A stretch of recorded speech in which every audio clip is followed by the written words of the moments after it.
Good morning. Good morning. Happy Wednesday. Happy Wellness Wednesday. I hope you're having a fabulous day. There I am. I always have to play with the lighting a little bit when I first get on. If you are just stumbling on my page, my name is Donna. I'm a mom, a nana, a girlfriend, a jazzerciser, a runner, studying for my Master of Science in Clinical Mental Health Counseling. Love all things active because basically exercise and I feel like I'm fading out here. What's going on? I feel like I'm a little dark today.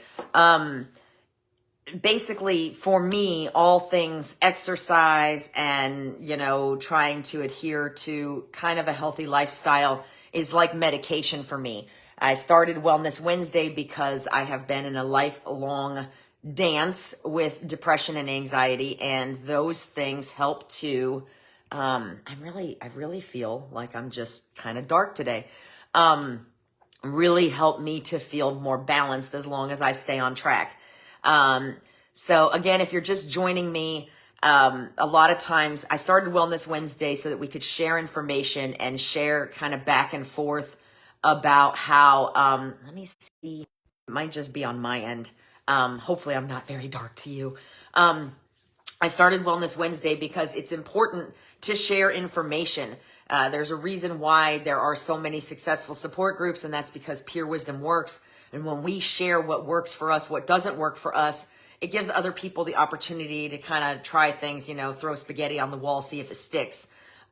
Because you just some things work for people and some things don't.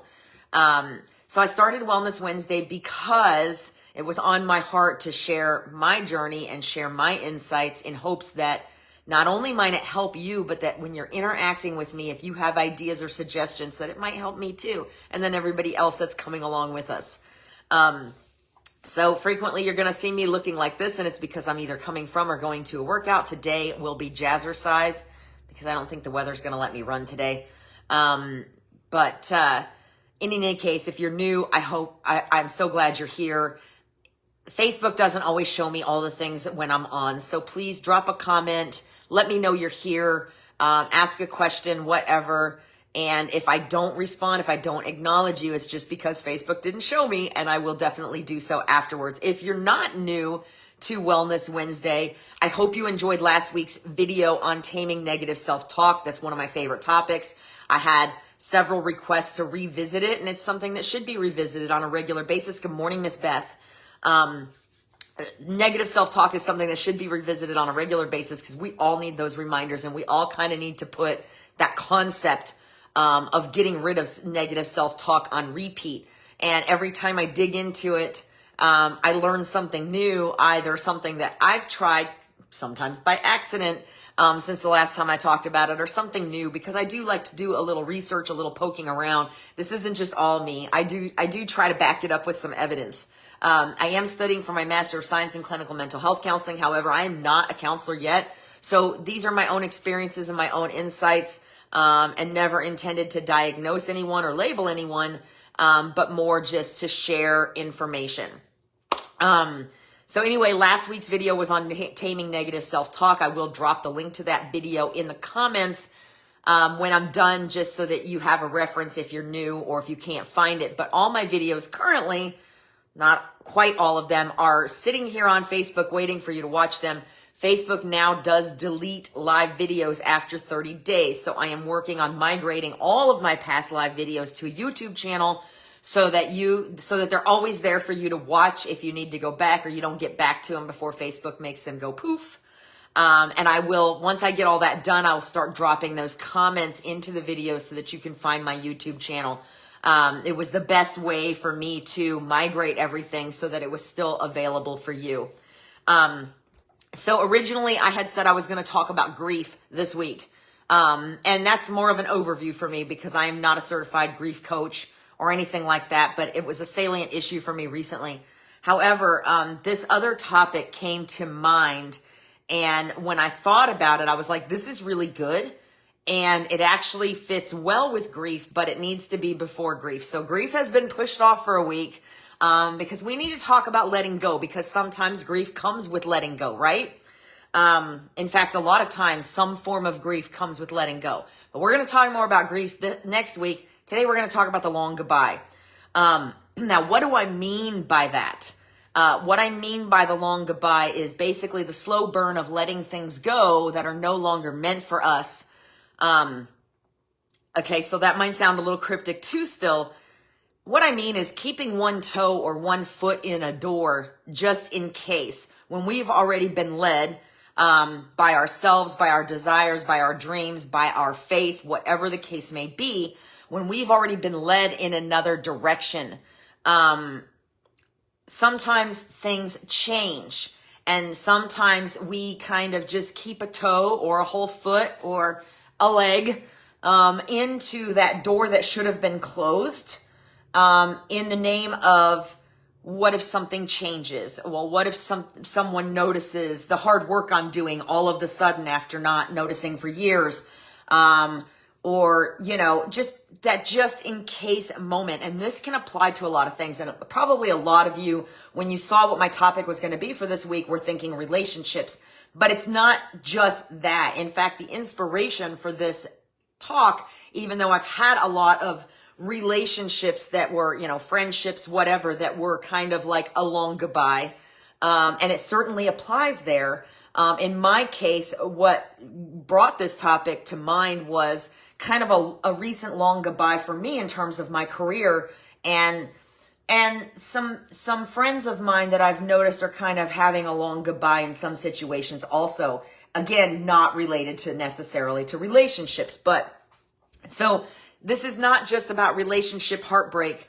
It is also, and more often, looks like hanging on to a job, or staying in routines, or hanging on to clutter, or whatever applies here, that keeps us from growing long after we've stopped growing in that space, whatever it looks like. Like keeping clutter we don't need because it makes us feel safe, or staying in old routines that we developed out of survival, in the interest of survival, versus actually living and, maintaining friendships out of obligation instead of connections, staying in relationships once we know that it's kind of broken, but not really being ready to take that next step out of it. Again, like I said, I think we've all had at least one past relationship, whether it be a friendship or a romantic relationship, where we just stayed in that space way too long.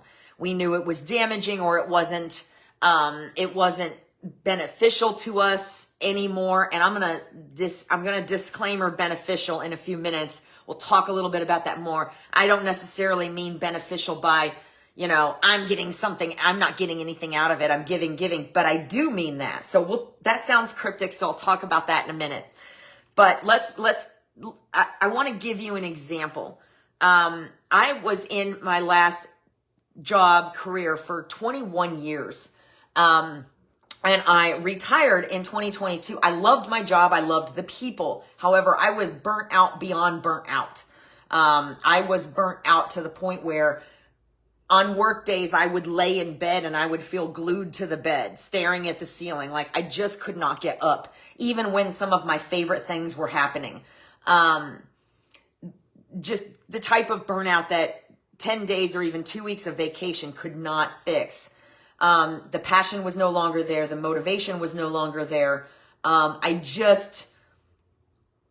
heart was elsewhere. And what I mean by that is I felt like I needed to be doing something different, like I needed to be more in the helping profession. And I just couldn't shake that. And yes, we talk all the time about what we focus on is what we will get. So I was trying hard to focus on the job. But it just didn't feel right anymore. I wasn't growing in that space anymore. And when I wasn't growing in that space, not only was I not helping me by staying there, I wasn't helping them either. Let's just be honest. I can be real with myself and know that the more this burnout, this, whatever you want to call it, the more this lack of passion, the more this burnout, this lack of growth, this stagnation hung over me, the less productive I was being and the less helpful I was being. So not only was I not growing, but I was no longer helping them grow either. So I knew it was time to go. It was just really difficult to make that move.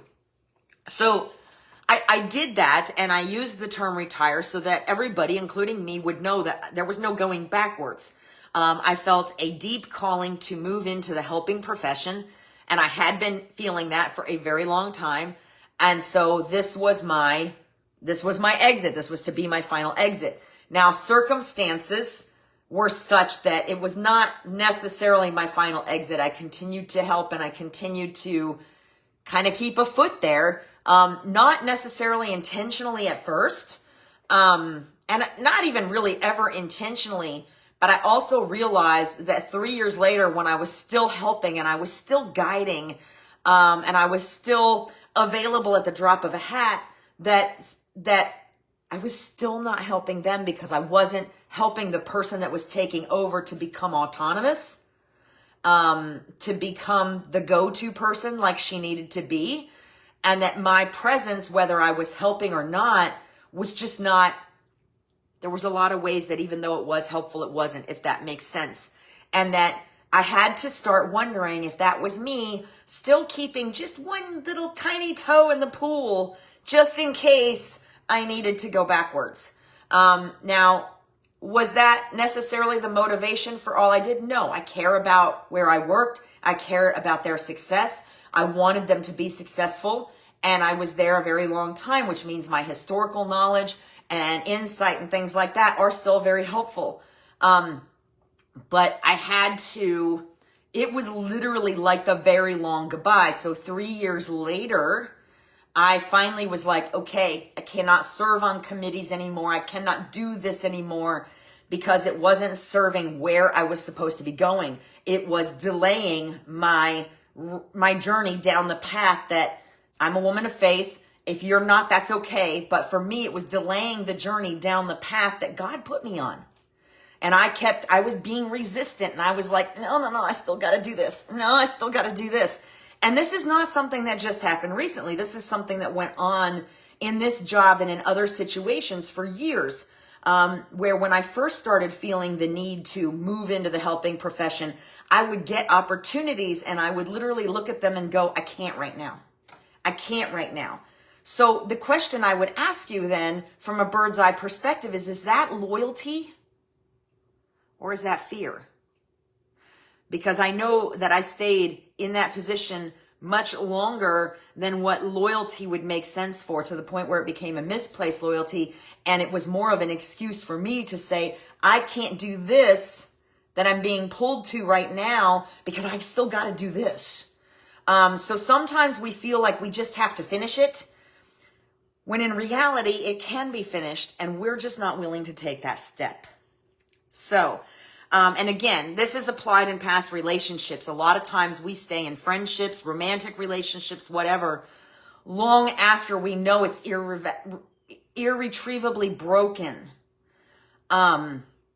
But we continue to stay because of loyalty, because we feel like we have to out of loyalty.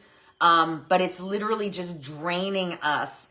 And there's literally nothing else we can do. I have friends that I never hear from. We rarely interact, but I still message them on their birthdays. Is that okay? Yes, it's okay if I'm not expecting them to answer back. But when I expect them to answer back and the relationship is so far removed that I don't actually hear from them, then what happens when I send them a happy birthday? Does it tell them that I'm thinking of them? Yes. Does it fester in me when they don't respond or say thank you or send me a birthday message? Yes. Also, yes. So should I still be doing it? Maybe not. Because at some point, I'm doing it out of obligation instead of an actual connection. And that may not be healthy for anyone. So the point here is that hanging on way past the point of where we should have let go is sometimes kind of like coming off the payroll but still sitting in the parking lot, if that makes sense. So why does this matter? You might be thinking of all kinds of things. You're like, okay, she's talking about her job. There's a lot of things. There's a lot of things that happen in our regular lives that this can apply to. Sometimes we don't have a choice about the long goodbye. Sometimes it's a loved one who is, who has a chronic illness that's slowly deteriorating, and we are the person that they have. And we have to, out of not just obligation, but love, continue to care for them and make them as comfortable as possible until they're gone. So sometimes we don't have that choice. But this is where a lot of convoluted judgment can come into play too. For example, someone who's married, who has been caretaking someone who was unable to take care of themselves for years, and then they become judged when that person passes away and they've moved on to the next relationship. And people are like, how could you do that so fast? Well, because they grieved the relationship for years before it ended, because that person that they were taking care of, who had dementia or whatever the case may be, ceased to be the person that they loved a long time before that. So they've already gone through the grieving process. The long goodbye was forced on them. And so by the time it was done, they were already ready to move on. And that doesn't make them bad. It just means that they've already gone through a process that most of us wouldn't go through unless we were in that situation. So again, why does this matter? Because it keeps us stuck when we don't let go of things that no longer serve us. Especially in the case of like me, I was deeply pulled to enter grad school to finish my degree so that I could move into the helping profession in a counselor capacity. And I'm still not 100% sure what that's going to look like. But by continuing to keep my foot over here in this door, whether it was intentional, whether it was from good intentions, bad intentions, subconscious crap, whatever the reason, continuing to keep my foot over here in this door when I knew that was no longer for me was slowing down the path I was supposed to be on. So if you are in a situation where you've had, let's talk job, because I don't want to go too far into relationships, because that's not what we're here for, the mindset more than I'm not here to try to help you decide whether your relationship is good or bad. So I'm going to continue to use the job situation as an example, or even a business that you might have, whatever the case may be. But it basically keeps us stuck. And when we continue to go backwards to things that are no longer serving us, we are closing doors that might otherwise open. So how can and I'll talk a little bit more about that in a minute. My brain's kind of all over the place, but you get the idea. So why does this matter? It's keeping us stuck. When we are in old patterns that we developed out of survival and we continue to go back to those old patterns, when we already know that there are other things, different things that make us feel better, other routines, habits, whatever, that are better for us, because we've dipped our toe in that pool and we know that it helps us, that it makes us better, but we always revert back to training. And I've talked about that before, reverting back to training. That is our brain protecting us and going, oh no, this is scary. Being in a different job, being in a different space, being the little fish in the big pond instead of the big fish in the little pond, being alone instead of in this relationship. Those things are scary. We can't do that. So we're gonna stay over here because it's safe. So basically these things keep us stuck. It keeps us from stepping through better doors when we're constantly keeping a toe or a foot in another door. And I will give you a relationship example. I was in a couple of different relationships. I was not able to let go of the one before it. And because of that, those relationships were destroyed because from the very beginning, I was in a constant state of mental comparison to the previous person. A constant state of mental comparison to the previous person. And when we're doing that, the new person never has an opportunity to measure up. Because more often than not, they're being compared to somebody that maybe doesn't exist anymore, maybe has been idealized, especially if we didn't grieve that break properly. And so when we're in a constant state of comparison to what was before, the new opportunity, the new person, the new relationship, whatever the case may be, never really has a chance. Because in our minds, they have to live up to this expectation over here that doesn't even apply anymore.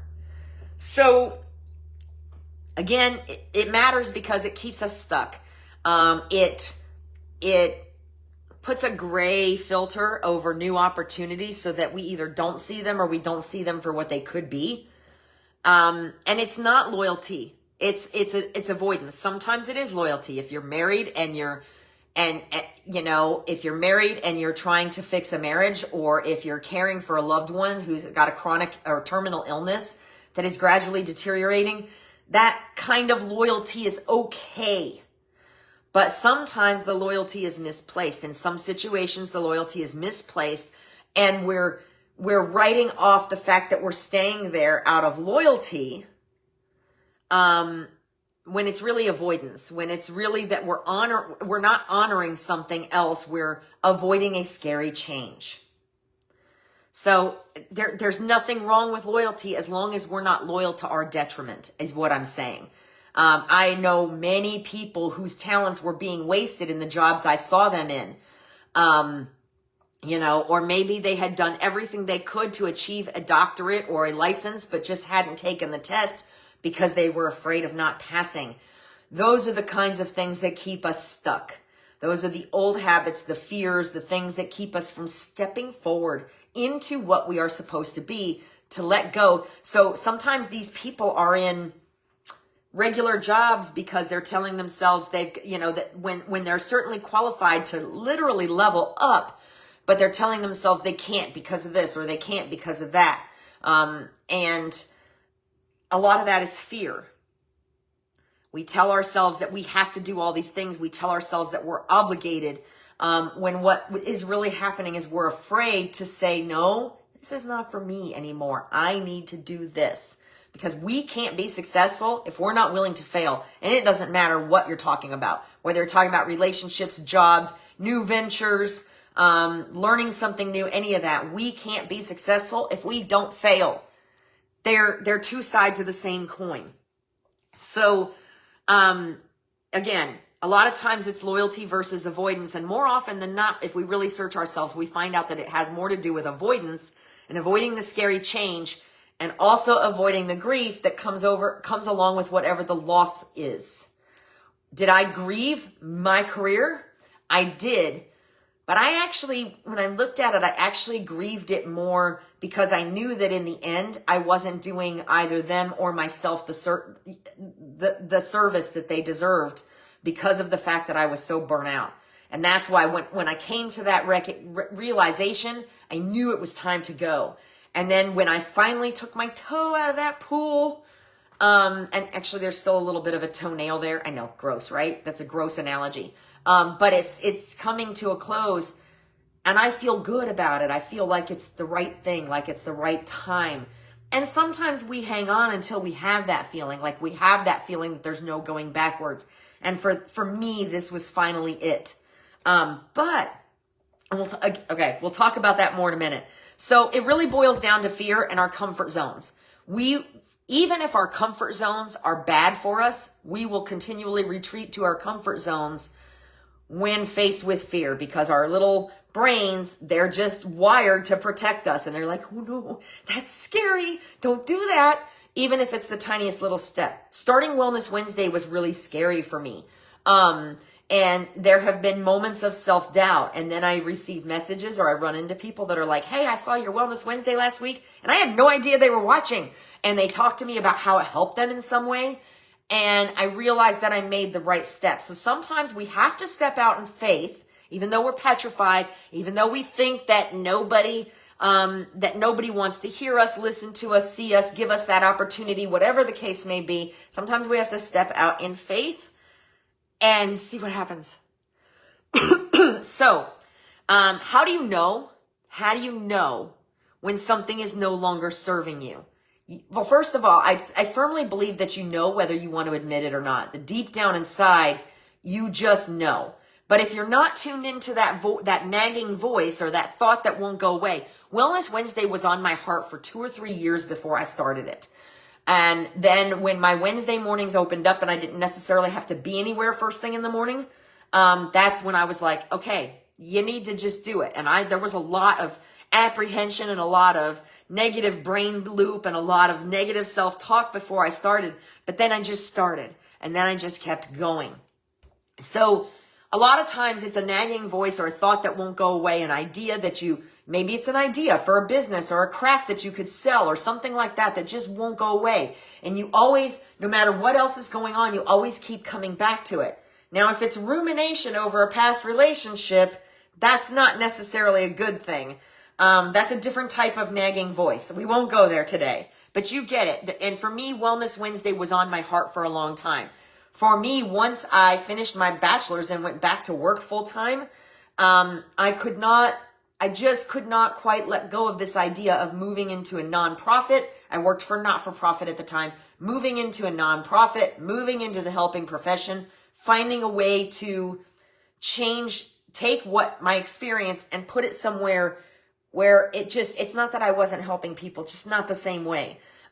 Put it where I really felt like I could lay my head down at night and know I made a difference, and I couldn't shake that feeling. And I would see these opportunities that I was uniquely qualified for and go, no, I can't yet. I can't do that yet. And I kept saying no and closing those doors because I couldn't step through the one I was in. So how do you know? You feel like you're constantly facing obstacles or spinning your wheels, like you're stuck in Groundhog Day. If you're familiar with that movie, you know what I'm talking about. Or Bill Murray wakes up and he goes through the same day over and over and over again until he learns his lesson. And my experience has been, especially as a woman of faith, that I will be stuck in the same situation over and over and over again until I learn my lesson. And I have been. And I still do sometimes. Sometimes I think I've learned the lesson and then all of a sudden it shows up in a different form and I still get sucked in. So that tells me I haven't learned my lesson. So if you feel like you're constantly facing obstacles and spinning your wheels, or like you're stuck in Groundhog Day, or you're in autopilot and just going through the motions like a habit over and over and over again, good morning, Miss Kayla, then that's telling you that where you are is no longer serving you. Now, let me clarify by saying nothing is easy, but this is where, and I said I would talk about this again in a little bit, benefit should outweigh the cost. Now, when I say benefit, I'm not talking about the paycheck in a job, okay? I'm not talking about whether or not someone can support you in a relationship. I am talking about the emotional benefit should outweigh the cost. So this has to do with if we are constantly with whatever we're doing, and this can definitely apply to volunteer work too. In fact, I've seen it and I've experienced it apply to volunteer work. If you feel drained or anxious or unhappy when you engage in these activities or with these people or with this job or whatever the case may be, and all you feel is anxiousness and being drained and that you have no passion for them, whatever it is, or you kind of feel like a slave to it. I joke all the time that we're a slave to the birds in our backyard, but the benefit outweighs the cost because I thoroughly enjoy watching them. I thoroughly enjoy learning about their different sounds and their different appearances and seeing their babies. It's always a continuous source of fascination to me and it gives me joy. So those benefits outweigh the costs of providing the bird seed and bird houses and all that stuff. So that's what I mean by a cost versus benefit ratio. And whether we like it or not, this applies to jobs. This applies to relationships. If we are getting joy out of a relationship and we are happy, friendship, romantic, whatever, good morning, Miss Kim, and we are happy, and even if we have bad moments, if those bad moments are outweighed by the happiness and the joy, then we are still getting a benefit from it. But when we are drained of passion and we are nothing but anxious or unhappy, or we're laying in the bed, glued to the bed in the morning because we can't force ourselves to get up and go engage in whatever it is, then that's a huge sign that it's no longer serving us. And I can say this applies to volunteer work too, because I've always said that when you are volunteering your time and you're not even being paid for it, if you are walking away from it, and I've experienced this with nonprofits, with organizations, if every time you engage, if you go to a meeting or you go to an event to volunteer, if you walk away with stress and anxiety and anger and frustration, and you don't feel like you've gotten anything out of that experience that gives you joy or feeds your soul, you should stop. You really should. That's what I mean by the cost versus benefit ratio. Because if whatever you're doing, whether you're working, whether you're volunteering, whatever, if it has such a tremendous impact on you that it creates nothing but negativity, not only is it not serving you, but now you are no longer serving them or it or whatever it is either. So if you're feeling like a slave to it, and that includes habits too, that can absolutely apply to habits. If you're feeling like a slave to your bad habit, if you feel drained, anxious, unhappy, completely without passion, like you're going through the motions, like you're stuck in Groundhog Day, these are all signs that what you're doing, whether it's a relationship, a job, a volunteer gig, whatever the case may be, that what you're doing is not serving you. You've lost your passion. So you have two choices, which is either to rekindle it or maybe to let it go and move on, move forward. So, a lot of times also, if you find yourself making excuses for why you can't stop, for why you can't leave, for why you can't stop, those excuses are, especially when they start getting really lame. But you know, like I can't stop because these people depend on me. I can't stop because I'm going to freak out if I don't have it. I can't stop because whatever. Insert, fill in the blank, okay? When you're constantly making excuses to avoid, like me looking at an opportunity that was posted on Facebook 5 years ago and going, oh, no, I can't do that yet. That was my excuse. I couldn't even explain why, not yet. I just couldn't do it yet. So when you're constantly making excuses, that's another sign that, or if you no longer know why you're still doing it. In my last job, there were times where my replacement would call me and say, why do we do this? And I would have to be like, well, you know, this is why we started doing it, but I don't really know why we do it now because that doesn't apply anymore. So when you reach a point where you don't know why you're doing something anymore, it's maybe time to let it go. And then another thing is that if you have a thought or a gut feeling that you should be doing something, or like I did with Wellness Wednesday, and a lot of times there's like repeat signs that drop everywhere. For me lately, there's been repeat signs that I'm struggling with letting go and that I need to stop struggling with letting go. And it doesn't just have to do with that job. It has to do with a few other things too. Now, again, I'm a woman of faith. If your beliefs are different, you may still also see similar signs depending on your beliefs. I've had a lot of things pop up about letting go. Is it the red car phenomenon? It certainly could be.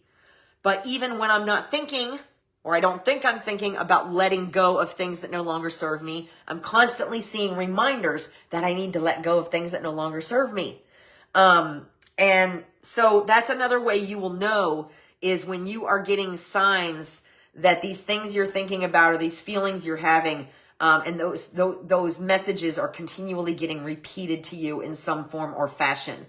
So I hope that makes sense. So what changed for me? Let's talk about what changed for me, and then I'm going to start wrapping up because I don't want to be too long. I know your time is valuable. For me, basically, I knew I wasn't honoring my calling. I just knew that. I knew that I wasn't focusing on what I needed to be focused on because I was still too distracted over here. So what happened? I also knew that I wasn't honoring the person that replaced me. I was helping and I wasn't ever trying to undermine them, but sometimes just being visible or just still being there did that undermining, and I didn't want to do that anymore. So that was the other thing. So when I surrendered and I let go and I said, okay, it's time. Here's what happened. My creativity returned because I didn't have that thing that kept yanking at what was left of my brain around grad school and my activewear business and all of that. So my creativity started to return. I noticed that other doors started opening. Doors that went in the directions I needed to go. Those doors started opening. And those things, again, everything still takes work. So sometimes just because it gets a little hard doesn't mean we should keep going. But when we're repeatedly trying things and it's repeatedly not working, sometimes that needs to get our attention. But doors started opening and things that seemed stuck, suddenly it was like somebody hit the gas. Like all of a sudden, things that seemed stuck and stagnant, things that could help me on my journey, started picking back up again. And like I said, as a woman of faith, I truly believe that God was telling me, you need to trust me. And whatever your beliefs are, I know that I could be willing to bet that you can pinpoint a time where things started to flow better. And it just simply happened to be when you finally let go of something that you were hanging on to. Now, again, relationship, job, grudge, whatever. Because a lot of times we don't realize how much those things are holding us back until we let them go. So that's what changed for me. What changed for me was I just knew that I was not honoring my calling. I started to feel that this was like the long goodbye. And I knew I wasn't honoring the person that stepped into that space that could move it to the next level. And that even though I was helping, and I really was, and I never had any bad intent, sometimes just my presence was negative and not helpful, if that makes sense. So, but once I actually took my foot out of that door,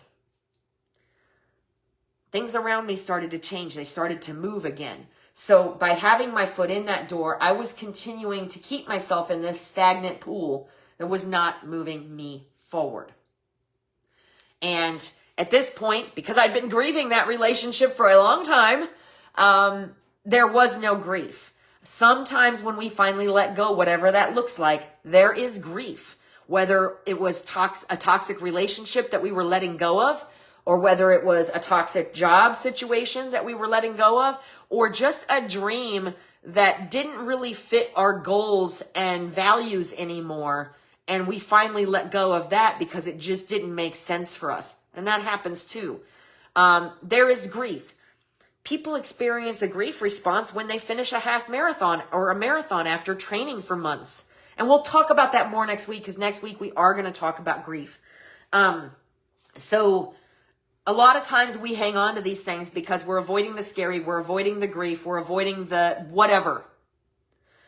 But again, for me, what happened when I finally let go and took my foot out of that door and walked all the way through this one was that more stuff started happening, more stuff started opening up, and things started, like the clockwork started moving again after it had kind of came to a screeching stop for a little bit there.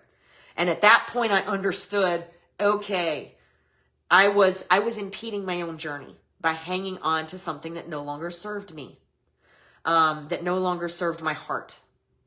So, with that said, what I would ask you today, my call to action for you is, where are you still hanging on? Be honest with yourself. Examine yourself. Where are you still hanging on? Are you holding a grudge against someone who is basically renting space in your head, but doesn't have the slightest idea that it bothers you, or may not even know that they did anything wrong? Where are you hanging on? What is your version of just in case?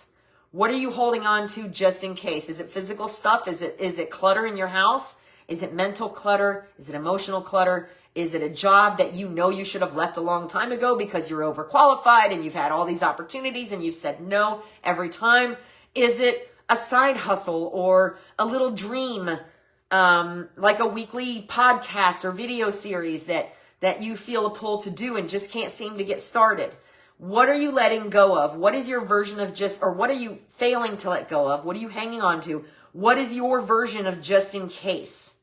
When you let go of things that no longer serve you or that are no longer meant for you, you're not giving up.